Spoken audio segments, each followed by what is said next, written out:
For most of human history, civilization has been powered by two liquids, water and whatever people thought tasted better than water. And water a lot of times didn't taste that good back then. But today, the world is divided into two camps. People who wake up and think, I need a cup of tea. And people who wake up and say, I need coffee immediately, our society will surely collapse. But as an American with my accent, living in Britain, I've realized a little something strange. Both countries consume enormous amounts of caffeine, but we've built completely different emotional attachments and relationships with each beverage. The British treat tea like a national infrastructure, you could say, while Americans treat coffee like emergency fuel that is a necessity. Same chemical outcome, but an entirely different philosophical approach to each beverage. So, how did a tiny leaf help build the British Empire, while a humble bean fueled America and capitalism? Well, to understand that, we have to go back to a time before takeaway cups, before oat milk, and before anyone argued about grind size on the internet. We have to go back to the moment that caffeine changed how humans thought, the Enlightenment period.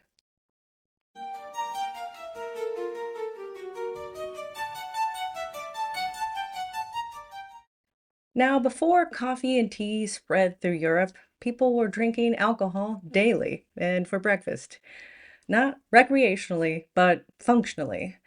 Water in medieval cities was often very unsafe to drink, so people drank weak beer or small ale constantly. Breakfast ale, work ale, probably I forgot why I walked in this room kind of ale. That would definitely have been me. But imagine trying to invent a modern society and science while being a little tipsy. We think we have great ideas when we're a little tipsy, but we all know they're not that great all the time. So, historically, this invention and desire for caffeine it explains a lot. In the 1600s, Europe encountered revolutionary imports from China. We got tea, coffee from the Middle East and Africa, and suddenly Europeans were sober, alertive, even argumentative, which historians suspiciously like to call progress. Coffee arrived in Europe through the Ottoman Empire and through the trade routes of the 17th century. At first, many people were suspicious of this coffee. Some of the clergy even called coffee the bitter invention of Satan, which is ironic because nothing has powered more early morning church services than having a lot of coffee or tea when you wake up that early and have to sit for hours.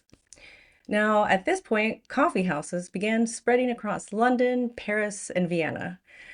They were commonly known as penny universities because for the price of one cup, anyone could enter these places and debate politics, science, philosophy, and whether Isaac Newton was fun at parties. Coffee houses were loud places. Merchants, scientists, writers, all these people congregating in one place. And it's like they just discovered opinions for the first time, which is oddly kind of like what the internet is today, right? But in this crazy room, something interesting happened. People stopped drinking ale all day and started drinking caffeine instead. Alcohol lowers reaction time, as we all know, but caffeine speeds it up. And within a century, Europe had entered the age obsessed with reason, evidence, and questioning authority.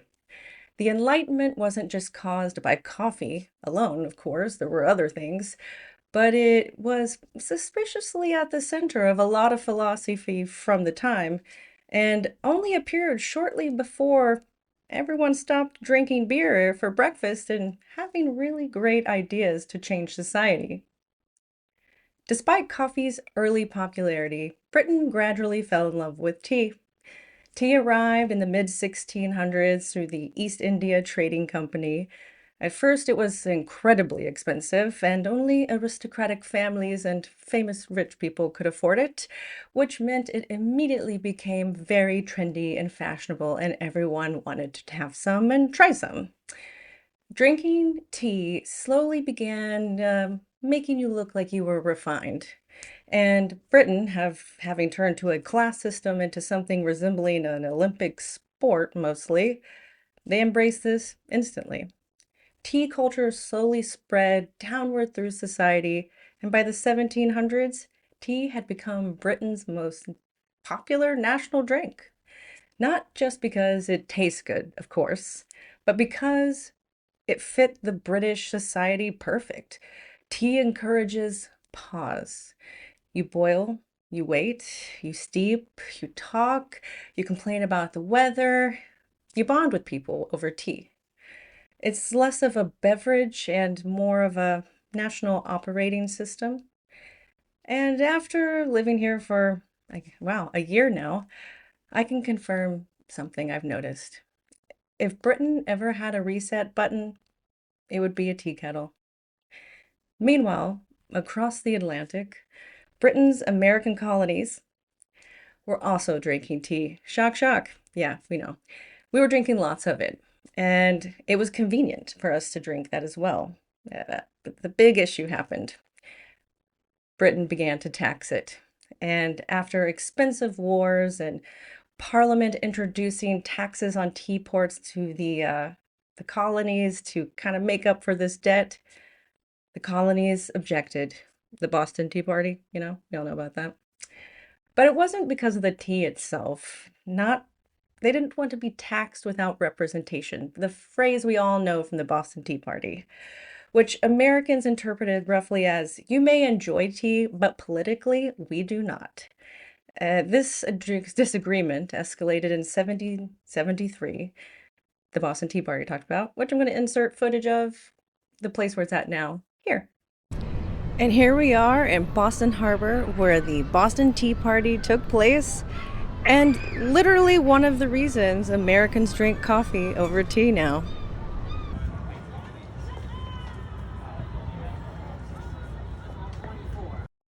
Colonists boarded British ships and dumped 342 chests of tea into the harbor. Boston Harbor. That's my terrible Boston accent. Now, this was the world's most dramatic refusal of afternoon tea, or possibly history's first recorded case of ideological beverage switching. Also noted that doesn't get mentioned most times in history books is a lot of the colonists dressed up as Native Americans when they boarded these ships so that they could blame somebody else if they got caught. Yeah, not much has changed, I suppose. But after independence for America, Americans didn't just reject British rule, they rejected British tea culture. The coffee bean became the drink of the new republic. It symbolized independence to the Americans. It was industry. Staying awake long enough to build a new country takes a lot of caffeine. And coffee consumption exploded in the 1800s in America. Civil War soldiers drank it. Factory workers definitely drink a lot of it. And there's even cowboy coffee because guess what? Also, the cowboys drink it in the Western expansion. Boiling coffee was often still safer than drinking the water that you found. Now, while Britain perfected setting down with tea, Americans perfected drinking caffeine while doing something else because, we have to constantly be working in America, multiple things at once. That's how we've been trained, and that's how our brains are wired. And we also like to do that preferably loudly. My apologies. Now, there's also a practical reason to this divide, and it's geography, obviously. I think this one doesn't get talked about very much, but tea grows best in places like China, Sri Lanka, and Kenya, and these are all historically linked to trade routes through the British Empire, whereas coffee thrives in Central and South America and parts of Africa, which happen to be geographically closer to the United States.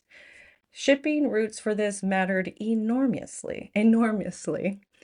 America had easy access to coffee. We can even get it in the territory, which is now the state of Hawaii. Britain controlled the global tea trade, and we were still a little angry. So we wanted our own trade routes and did our own thing. But it also came down to just shipping logistics because you couldn't order Prime and have it the next day. Now, tea suited Britain's life. Factory workers stopped for tea breaks, structured pauses and long work days, moments of collective rest. Coffee suited America's economy. And instead of stopping work, you drink coffee and you just kept working. Britain's institutionalized rest, and America approached a caffeinated ambition. Neither system is better per se, but one explains why Americans say, gotta go grab a coffee on the way to work, while in Britain, you invented setting down for one properly. Both tea and coffee contain caffeine. We both know that. Actually, even tea has a bit more caffeine, so kudos to you for being able to sit down and enjoy it. But they both do behave and metabolize a bit differently. Tea releases caffeine slowly thanks to compounds inside of it, whereas it is it resulted in like a calmness while you have energy and focus. But coffee releases caffeine quickly, and the result is immediate readiness for an existential challenge. Tea says, let's think this through. And coffee says, we have to do this immediately. One is a conversation, and the other is a launch sequence, basically. We're going to space. We have no time to sit here to think or talk, we just have to do. Now, today, both nations drink both beverages, and Britons drink far more coffee than they once did, and Americans drink far more tea than they used to. But culturally, these stereotypes are still wildly accurate. In Britain, offering someone a cup of tea means comfort, sympathy, talking, connection.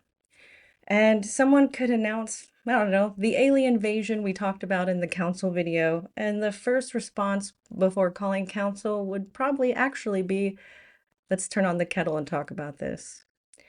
Whereas in America, offering a cup of coffee means something productive. We're going to sit down and plan. We got to write out our idea. It very rarely ties into anything resembling emotional support. Now, tea didn't lose to coffee, and coffee didn't defeat tea.